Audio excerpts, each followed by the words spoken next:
The first thing people noticed when they walked into the holding bay of Waystation Orange 7 was the silence, not the good kind. The kind that meant something dangerous was very still, waiting. The second thing they noticed was the blood on the floor near the cage door, dried, dark. Nobody had cleaned it yet because nobody wanted to get that close. The cage was a temporary alloy pen, the kind used for large cargo animals during transfer holds. It was bolted to the wall at the far end of the bay, past 3 rows of stacked freight containers. A small placard on the outside read, in 3 galactic scripts, "Extreme danger, do not approach. Welfare hold, authorized euthanasia in 72 hours if unclaimed." Inside the cage, a white snow leopard cub sat completely still. She was not fully grown, but she was already large. Her fur was the color of cold moonlight, broken by faint gray spots along her sides. Her eyes were a pale gold, and they did not blink much. She watched everything and everyone who entered the bay, and she did not look afraid. She looked like something that had already decided what it would do if anything came too close. Brenvex, the galactic welfare officer assigned to the case, stood outside the cage with a long feeding pole in his secondary hands. He was a Calith tall, with a smooth gray shell across his upper torso and 4 arms, too strong and too fine-boned for detailed work. His species was known across the sector for patience and calm around distressed animals. He had worked welfare cases for 11 years. He had never had a case like this one. He extended the feeding pole slowly, the way his training said, slow movements, low posture, no sudden sounds. At the end of the pole was a piece of protein paste wrapped in dried fiber, the scent type chosen specifically for large Earth heritage felines. He had read every file he could find on the species. He had prepared. The cub's head turned toward the pole. Then she moved. It happened faster than most people in the bay could follow. One moment the cub was sitting still. The next, she had crossed the cage, hooked one paw through the cage wall, and pulled the pole sideways with a force that nearly yanked Brenvex off his feet. The pole bent. She bit through the fiber end, shook it once, and dropped it. Then she walked back to her corner and sat down again. The bay went quiet. Brenvex stood there holding a bent pole. He pulled out his reporting pad with one of his fine-boned hands and wrote, "Attempt 16, failed. Subject continues to refuse all feeding approaches. Welfare status critical." He had not been hurt this time. The 2 Calith handlers before him had not been so lucky. Neither had the Voran handler who had tried a pheromone approach, or the Yessi mediator who thought her species' low-frequency calming signal would help. The cub had put all 3 of them in the medical bay within seconds of them getting near the cage. 15 different species, 15 failed attempts. Reed Calloway had arrived at Orange 7 2 hours before all of this, and he had nothing to do with any of it. He was a freight runner, the independent kind. His ship, a battered Class C hauler called the Marin's Run, was docked in Bay 9 with a hold full of processed mineral blocks bound for the Pelen Hub. He was supposed to pick up a secondary cargo here, sign 3 transit forms, and leave within the day. He had come to the holding bay because the commotion had been loud enough to hear from the transit corridor, and because Reed Calloway had a habit of being curious about things he probably should have walked past. He stood near the entrance of the bay, behind the line of freight containers, and watched. He watched Brenvex write his report. He watched 2 station workers argue quietly near the door about whether the euthanasia order was going to go through. He watched the station's posted security officer check his sidearm and then look away from the cage, the way people look away from things they do not want to be responsible for. Then he looked at the cage. The cub was looking back at him. Not at Brenvex, not at the security officer, at Reed, directly, with those pale gold eyes that did not blink much. Reed did not move toward the cage. He did not make any sound.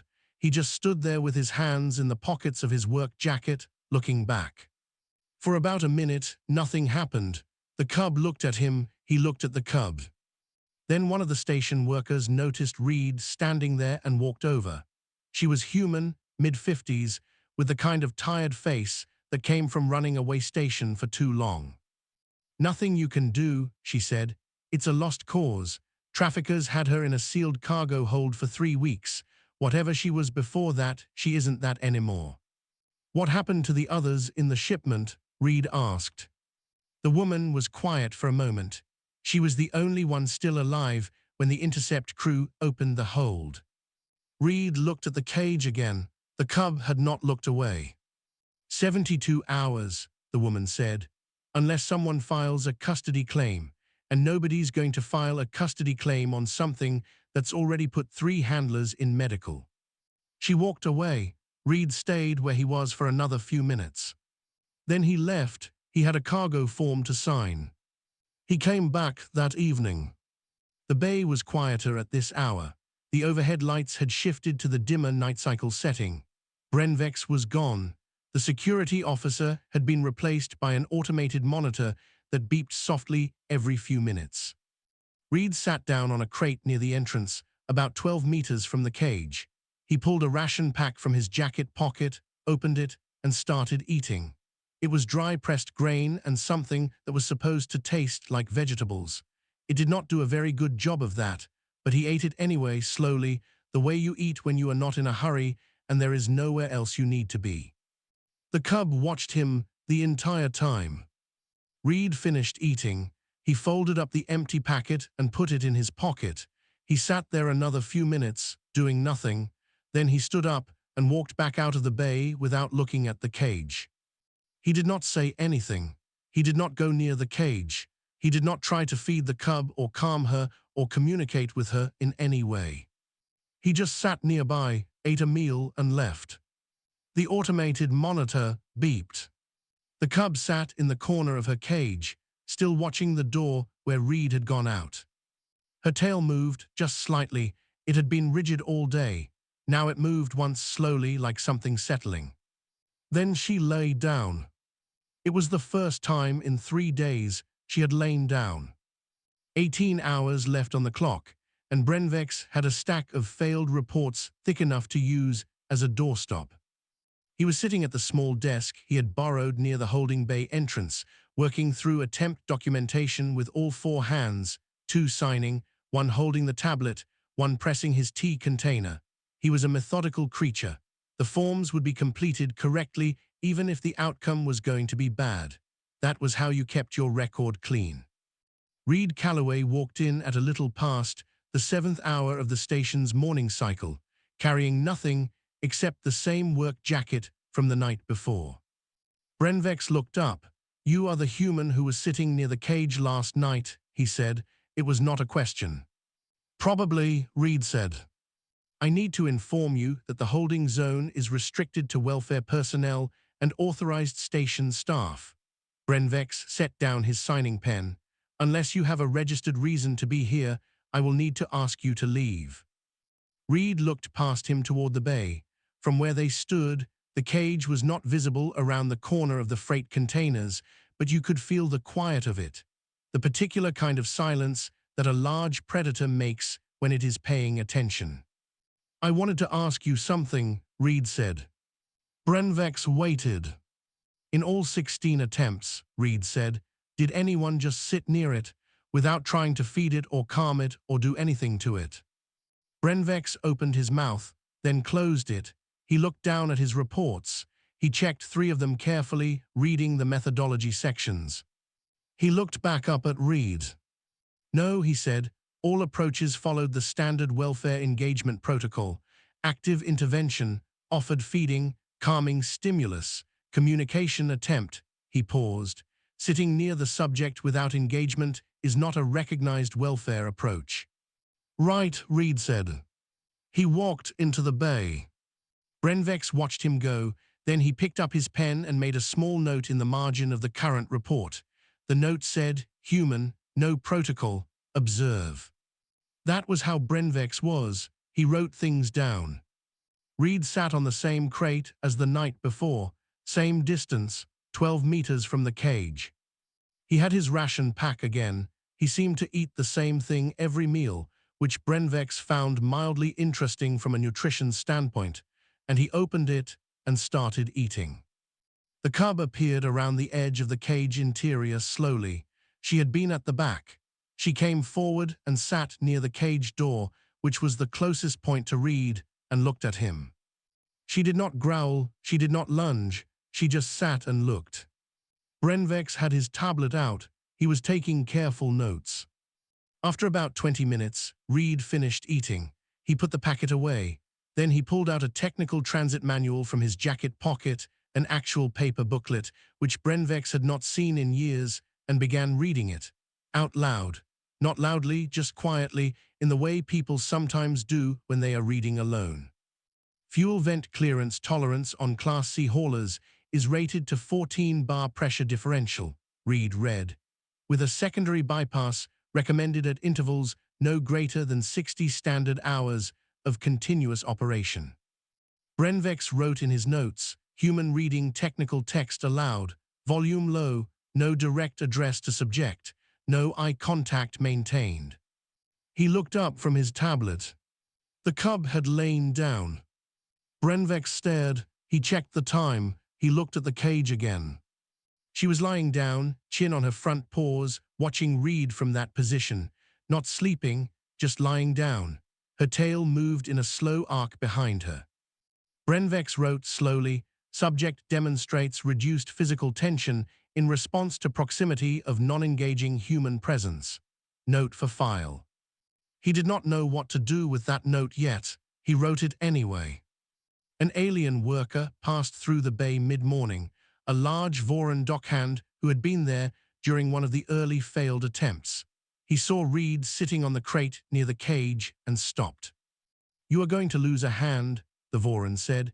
His translation column made his voice come out flat and wide. "That animal is documented as extremely dangerous.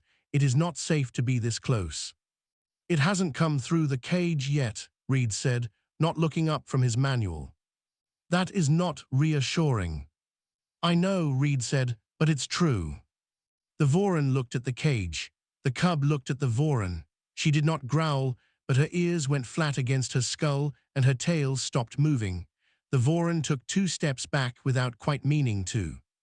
"That thing is looking at me like it is deciding something," he said. "She probably is," Reed said. The Voran left quickly. The cub watched him go, then she looked at Reed again. Her ears came back up.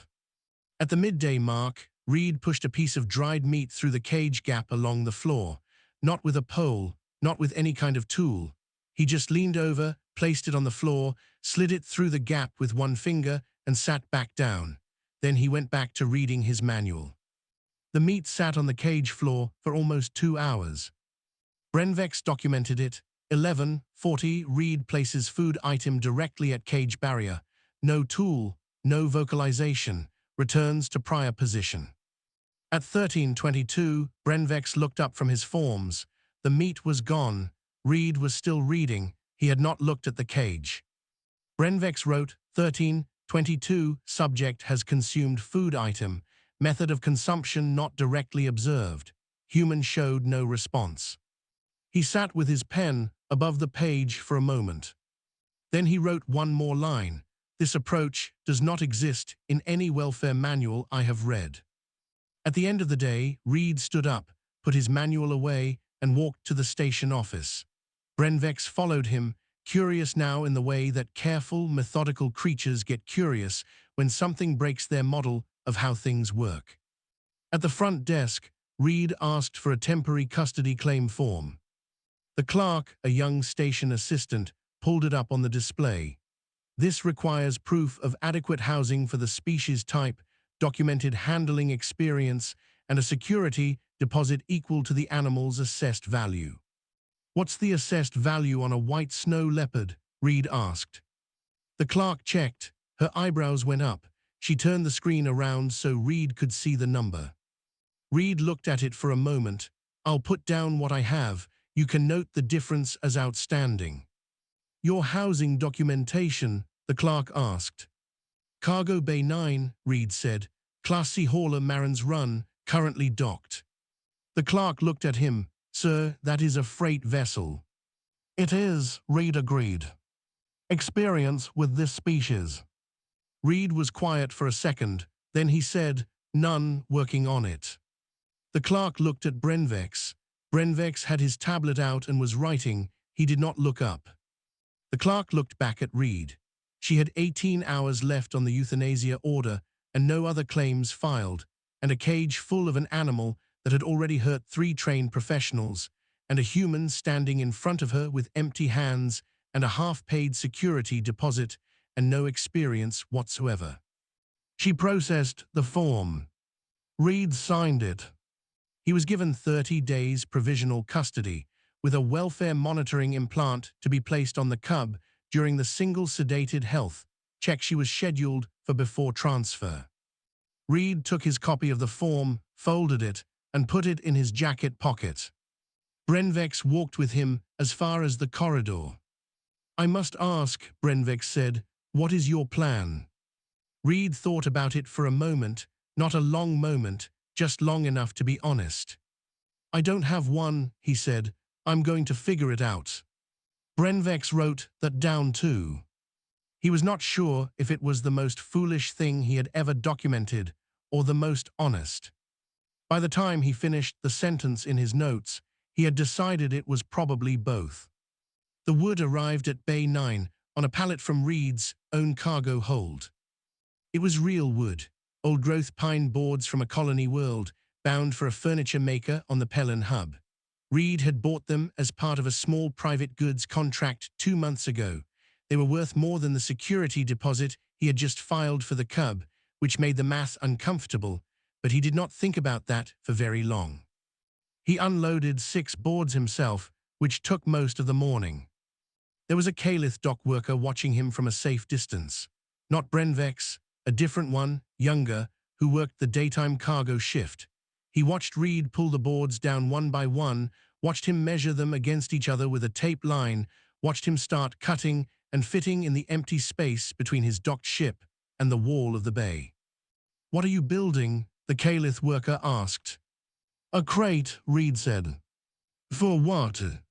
"Something that needs somewhere to be." The Calith worker watched for another few minutes, then went back to his shift, which was a reasonable thing to do. Reed built the crate over 2 days. It was large enough for a snow leopard to stand up, turn around, and stretch out fully. He used most of the pine boards and filled the gaps with sealed cargo-grade panels so there were no splinters.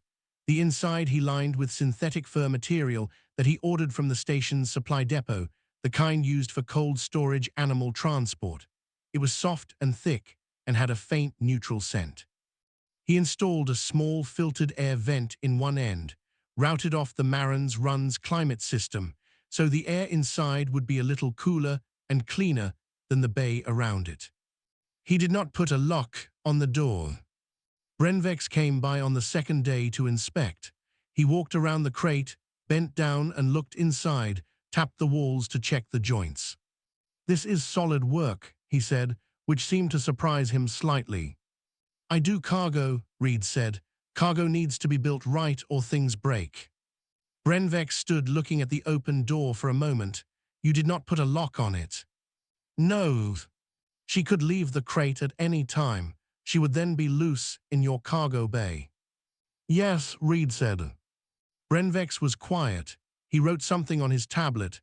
Then he said, carefully, "Most custody arrangements involve some form of containment." "I know," Reed said. "I'm not doing containment. I'm doing a place for her to be if she wants it." Brenvex wrote more on his tablet. He did not say anything else about the lock. The sedated health check happened the following morning, done by the station's veterinary technician, a Yessi named Ori, who was thorough and fast, and had the good sense not to say anything about Reed's custody arrangement. The cub came out of sedation in a wire mesh transport carrier in the middle of Bay 9, and the moment she was fully awake, she exploded.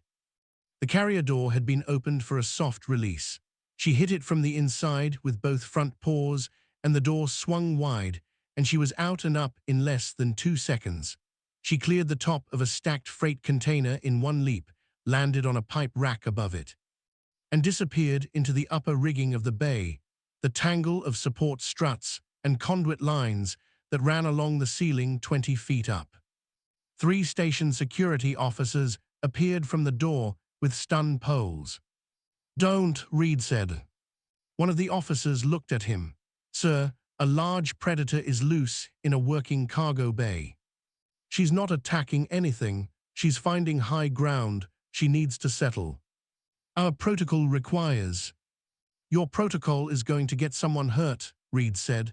She'll come down when she's ready. Clear the bay. The officers looked at each other. They looked at Brenvex, who was standing to one side, tablet in hand. Brenvex looked at Reed. Then he said to the officers, I recommend we allow the custody holder to manage the situation. The officers cleared the bay, not happily. Reed got a ladder from the supply rack along the wall, climbed it to the top, and stepped off onto a horizontal beam 8 feet below the ceiling. The beam was about a foot wide and ran the length of the bay. He walked carefully to about the middle of it and sat down, with his legs hanging off the edge, and waited. Brenvex, watching from the bay door, wrote in his notes, Human has climbed to the upper structure of the bay. Sitting on beam 7C approximately 6 meters from where the subject is located on pipe cluster 9A, he is not approaching. He is sitting. For 3 hours, nothing happened.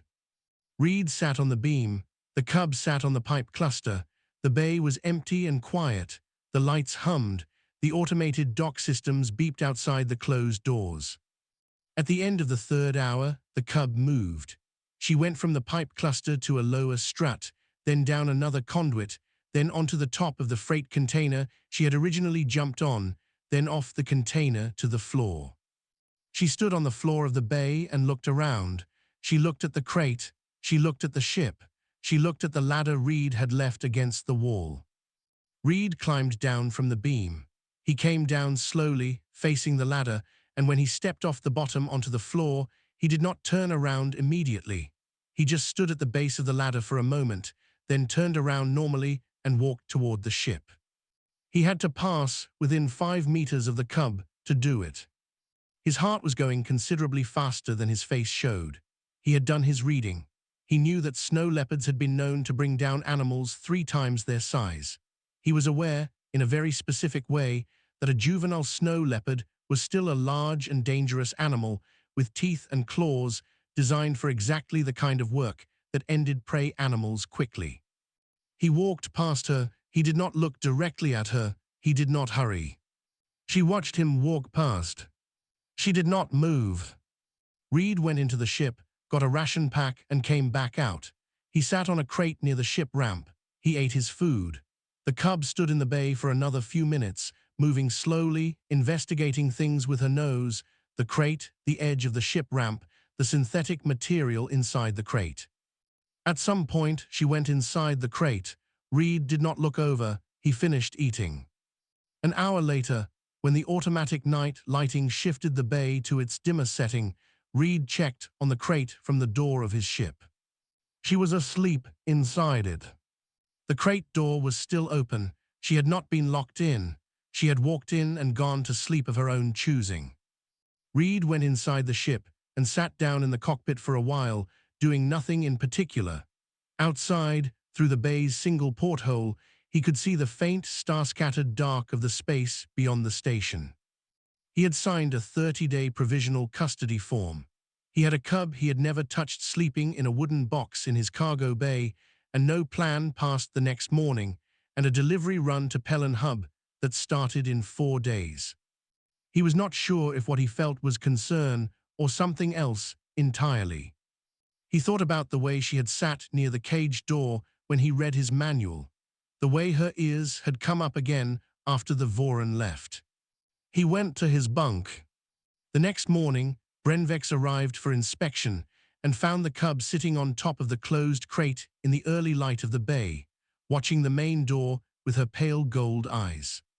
She had closed the crate door from the outside during the night. Apparently, it could be pushed from either direction. Brenvex stood very still for a moment. Then he raised his tablet and wrote, quietly so as not to disturb anything, Subject demonstrates voluntary use of provided shelter. First recorded instance of subject selecting and occupying a contained space without physical compulsion. He read the line back. He added, no lock was used. He stood there another minute, watching her watch the door. Then he filed it as a positive welfare development, which was the first positive welfare note in the entire case file. The Marin's run left Orin 4 days later, cleared for the 9-day transit to Pelen Hub. The departure checklist had an extra line on it now, handwritten by Reed at the bottom of the printed form. Cargo, 1 mineral shipment, 6 pine boards, sundry freight goods, 1 passenger, see provisional welfare tag 7734C, attached. The dock officer who processed the departure form read the line twice. He looked at Reed, he looked at the ship, he looked back at the form. Passenger is a large feline, he said. Yes, Reed said. Any crew? Just me. The dock officer stamped the form and said nothing else, which was the wisest thing he could have done. The first day out from the station was quiet. The Cub stayed in or near her crate in the cargo bay, which was separated from the main cabin and cockpit by a sliding pressure door that Reed left partially open. He could hear her from the cockpit sometimes, a low, almost mechanical sound, not quite a purr, not quite a growl, just presence, a sound that meant something alive was back there. Reed ran his checks. He ran the transit calculations. He filed his automated position reports. He ate. He slept in 4-hour shifts the way he always did on solo runs. He kept the cargo bay light at a low setting, the kind that was dim but not dark. He had read that snow leopards were crepuscular hunters, most active at dawn and dusk, comfortable in low light. The bay never went fully dark and never got very bright. He figured that was close enough. He narrated sometimes. It was an old habit from years of solo freight runs. When you are alone on a ship for 9 days and there is nobody to talk to, sometimes you talk anyway, because silence gets heavy after a while. He narrated his instrument readings, his course corrections, the minor problems he solved during the day. Pressure differential on tank 2 is running a little high, he said, on the morning of the second day. Not enough to worry about. I'll bleed a point off it this afternoon. He was not talking to the Cub. She was behind the door. He was just talking. But the mechanical sound from the bay had changed. It was a little quieter, more consistent. On the third day, the pressure warning turned into a real problem. A sensor flag came up on the secondary fuel tank, a small crack in a pressure weld, not dangerous yet, but moving toward dangerous if he left it. He suited up in his patch kit, pulled the maintenance crawl space hatch in the cabin floor, and went under the ship's belly systems to find it. It was a tight space. The crawl space ran the length of the ship under the floor, barely wide enough for Reed to move through with his arms at his sides.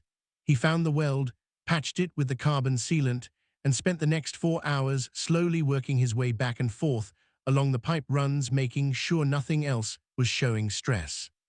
When he pulled himself out of the hatch, he was covered in grease and carbon scoring, and his back hurt, and he was thirsty. The Cub was sitting at the entrance to the open hatch. She had come through the pressure door at some point during the 4 hours and was sitting 3 feet from the hatch opening on the cabin floor. She was watching the hatch.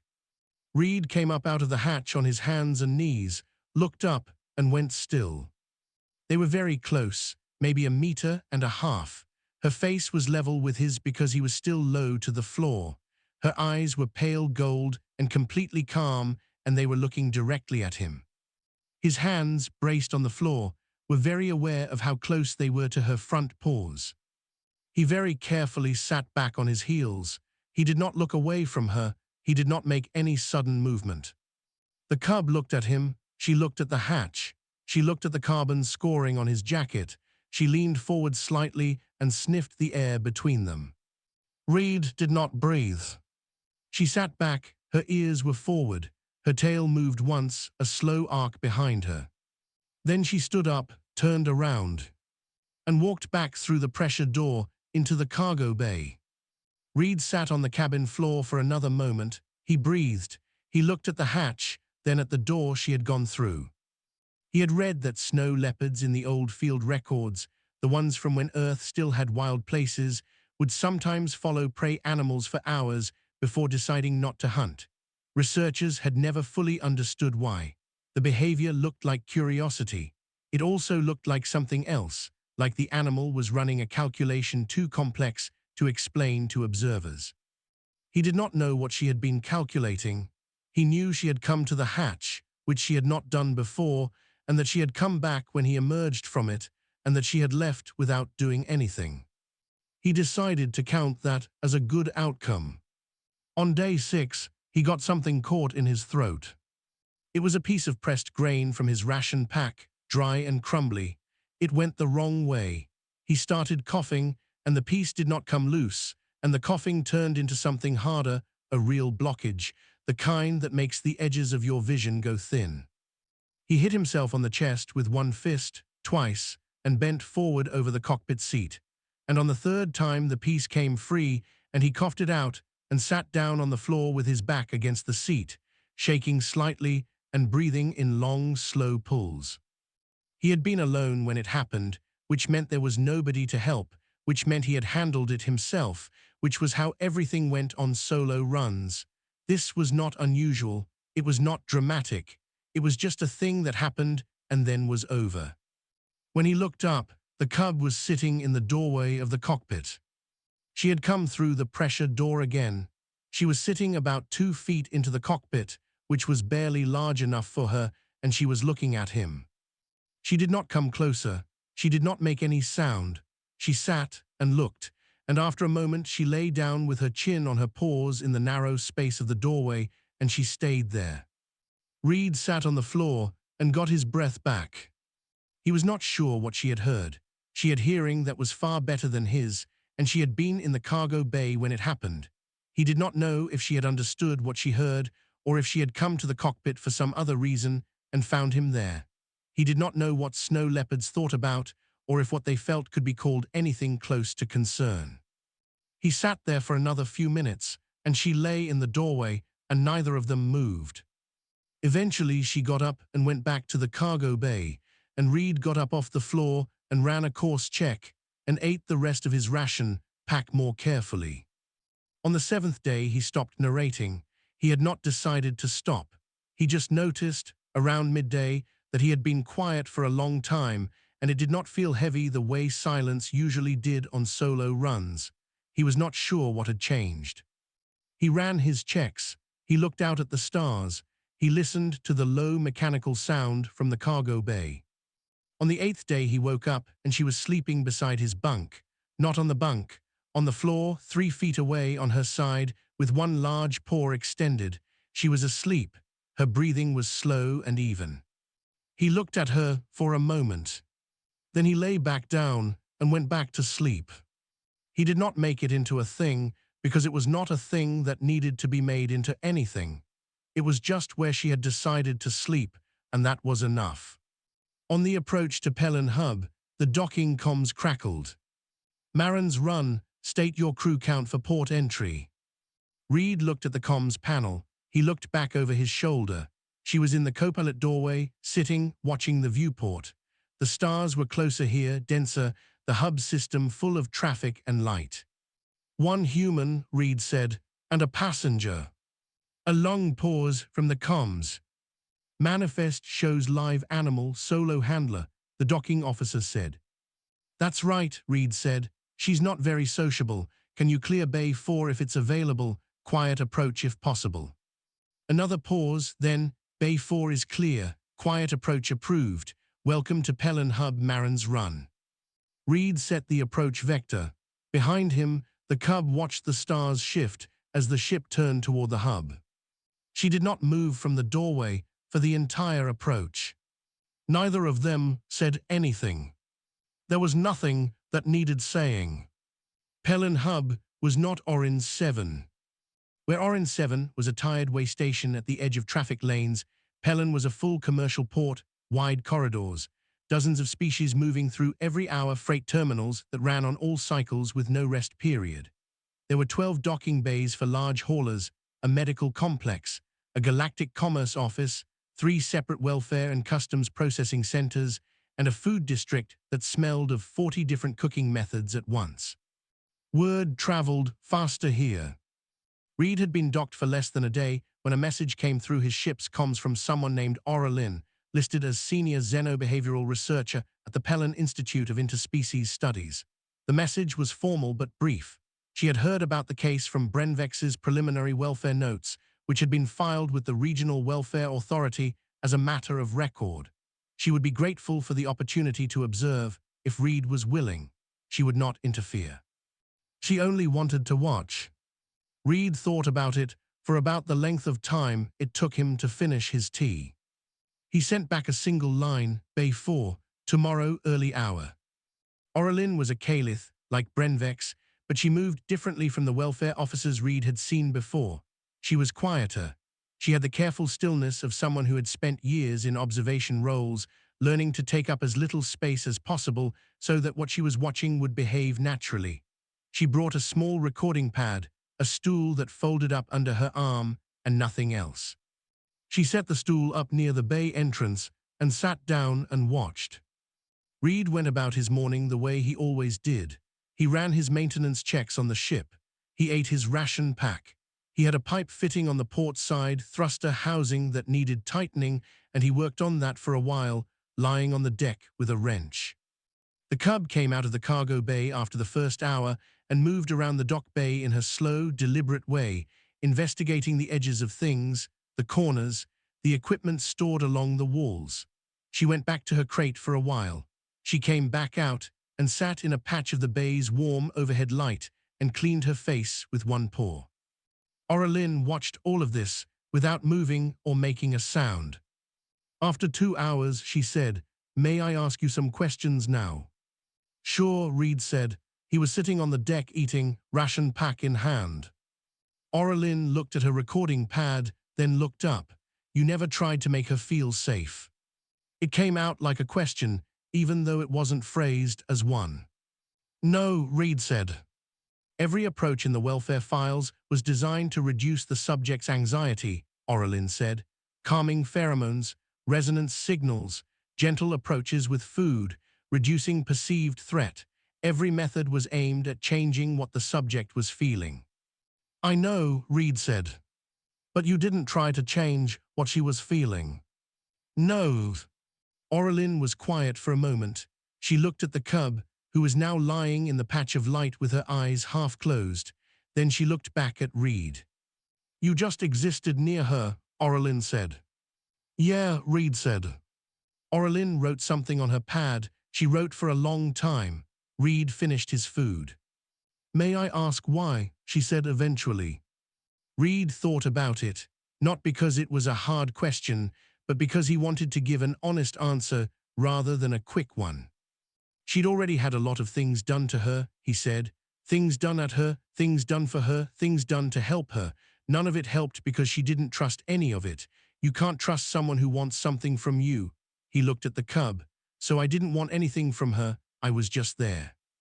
Oralyn wrote more on her pad. "That is not in any protocol," she said. "I know. It is not in any xenobehavioral literature I have read, applied to a non-human species in a welfare context." "I'm not surprised." Oralyn looked at him for a long moment. "Is it something humans learn, a trained approach?" Reed shook his head. "It's just what you do when you don't know what else to do and you're too stubborn to quit." She wrote that down. The following afternoon, a different visitor arrived. He was a Voran, a different one from the dockhand at Orin 7, broader and better dressed, with the kind of layered garments that indicated considerable wealth. His name was Devras, and he had made his money in rare biological acquisitions, which was a term that covered a range of activities, some of which were legal. He stopped outside Bay 4 and looked through the open door at the Cub. "I would like to discuss an arrangement," he said to Reed. "The animal is extremely rare. White snow leopards were functionally extinct in the wild before Earth's restoration period. As a genetic specimen alone, she is irreplaceable." "She's not a specimen," Reed said. "I'm not suggesting anything improper," Devers said, and Reed noticed that he had not actually denied thinking of her as a specimen. "I represent a sanctuary facility, fully licensed, very well resourced. The space would be significantly larger than what you can provide. Full climate control, proper nutrition managed by specialists, social enrichment programming. Reed looked at the cub. She was sitting on top of her crate, watching Devra's with the flat, patient look she gave to new things. The look that was not a threat, but was not a welcome either, just an assessment. "No," Reed said. Devra's blinked. "I have not yet discussed the financial terms." "Doesn't matter," Reed said. "She would have more space, more resources, better." "She'd have more room," Reed said. "That's not the same thing." Devers looked at him carefully. He looked at the cub. He looked at the crate, which was a wooden box with an open door, and at the ship, which was a working freight hauler that smelled of fuel and metal, and at Reed, who was a solo freight runner with a work jacket and no obvious qualifications. "You are turning down a substantial sum," Devers said, "to keep a dangerous animal in a cargo bay." "I'm not keeping her anywhere," Reed said. "She's staying because she wants to. That's different." Devers left. He did not look pleased.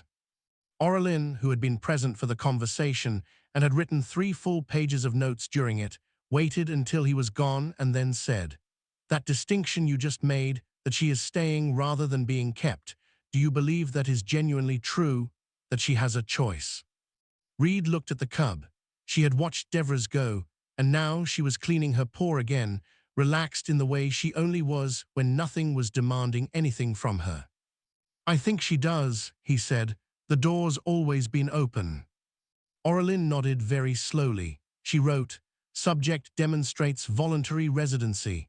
Handler does not characterize the arrangement as ownership or custody, but as mutual cohabitation." She sat with that line for a moment. Then she added, "The distinction appears to matter more than it should by conventional frameworks. Investigate further." The paper she eventually submitted to the Xenobehavioral Society was titled, "On the Human Practice of Proximity Without Demand, a Case Observation, Pelen Hub." It was 40 pages long and included 9 hours of observation recordings. The conclusion section, which she rewrote 4 times, said in its final form, "The subject's behavior modification was not produced by any active welfare intervention. It was produced by the sustained, unconditional presence of a single human who requested nothing and left all exits open. The mechanism does not fit existing models of interspecies trust building, which are, across all known species in the welfare literature, based on the exchange of benefit, food, safety, reduced stress, positive stimulus. The human in this case exchanged nothing. He simply did not leave. The implications for why this functioned and for what it suggests about human relational behavior more broadly require further study." The paper circulated in academic circles for several months. Most species found it confusing. A few found it unsettling without being quite sure why. One junior researcher from the Teth, a species that communicated entirely through physical contact and had no word in their language for being alone, read the conclusion section and sat very still for a long time. She then said, quietly, to no one in particular, "They do this with each other too, don't they?" Nobody in the room answered her. But several of them stopped what they were doing for a moment, and the silence that followed was the kind that meant everybody already knew the answer was yes. Months passed the way they do on long routes, measured in cargo manifests, fuel logs, and the slow accumulation of small repairs. The provisional custody period ended quietly. No one contested the permanent registration. Brenvex filed the final welfare clearance from Orin 7 with a note that said, in his careful official language, "Subject demonstrates sustained positive behavioral indicators across the full observation period. Recommend closure of case with standard annual welfare check."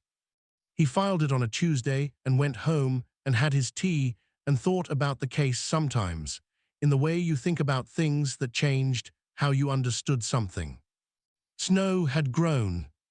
The vet at Pelen Hub had flagged it during the 3-month check. She was large for her age, larger than the archived records on Earth's snow leopards suggested she should be. Whatever the traffickers had been doing to the animals in that hold, it had affected her development in ways that nobody fully understood, and that the vet was very cautious about documenting. She was healthy. She was well beyond healthy. She was simply larger than she should have been, and her eyes were a deeper gold than the archive images showed, and her paws were enormous. She was magnificent, and she was terrifying to everyone except Reed. The Marin's Run had a new contract now, a 12-week deep rim route with 3 stops, the kind of long haul that not many independent freight runners took because the isolation was hard and the pay was only decent.